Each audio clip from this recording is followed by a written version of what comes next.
Right, our next guest remains positive on the state of the global economy and the strength of equity markets in 2020. Tim Chubb, CIO at Girard, joins us now on the phone from King of Prussia, Pennsylvania, with more on this. And I don't know if you were just listening or able to see Brian's explanation of earnings multiples. But given what he's just told us, I'm going to ask you the question that I think some people are looking at. Right now, do you consider equities to be overpriced, or are they underpriced, given what you expect to happen in the coming year? Yeah, and thanks for the great summary. That was Valuation 101 and really helpful, I think, for watchers. And yeah, I think that the market right now is fairly valued to overvalued.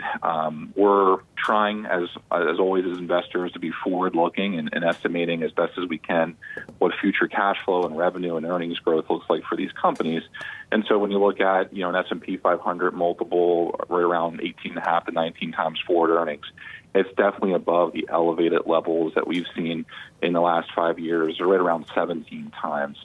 And part of that is a function of how low interest rates are. So as we saw if you look at the chart and look over the course of time, when we've had a higher interest rates and a higher bond yields in an environment where growth has been much more stronger than where we've currently been at, the S&P 500 multiple is going to be a little bit lower. And so for where we're at right now, while the market looks overvalued or fairly valued by historical standards, just looking at the multiple alone, it looks a lot more attractive relative to bond yields right now. And in particular, when you're looking at the groups that maybe are attractive here, I know you're looking at technology, healthcare, and industrials. Within those, certainly technology valuations have stood out as being higher than historical. But it sounds like you still think growth is going to be attractive, even amidst this whole debate over growth versus value. We do. I think technology offers a lot for investors.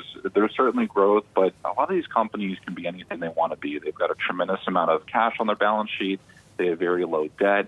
And they're really in a space where there's a tremendous amount of innovation taking place. And so when you look for the next year, 5, 10 years, the amount of spending that's going to take place on cloud computing, on automation, in the healthcare space, on gene sequencing, and really the secular growth trends offer a tremendous amount of growth that, if you're a long-term investor, it's a fantastic time to take advantage of. And sometimes you have to hold your nose and buy some of these companies at a little bit of a higher multiple to experience that wave of secular growth. But industrials offers some opportunity as well. It was a sector that underperformed a little bit last year as we saw weakening manufacturing data across the globe.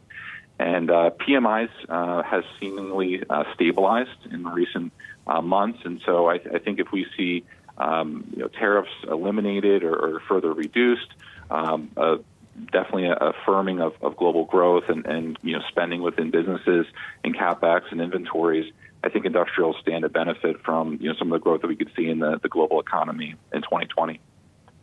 Tim, Will Rind here. Just a quick question for you. Obviously, 220 outlook from yourself. What do you think is the biggest risk in your mind to the market this year? I think beyond the obvious and very hard to predict and compensate for, being geopolitical, especially as we're in an election year. I think one of the larger risks is finally starting to see more accelerated wage growth and ultimately inflation. This ageless U.S. business cycle has really benefited from a lot of structural disinflationary pressure within the global economy. And at some point, as the U.S.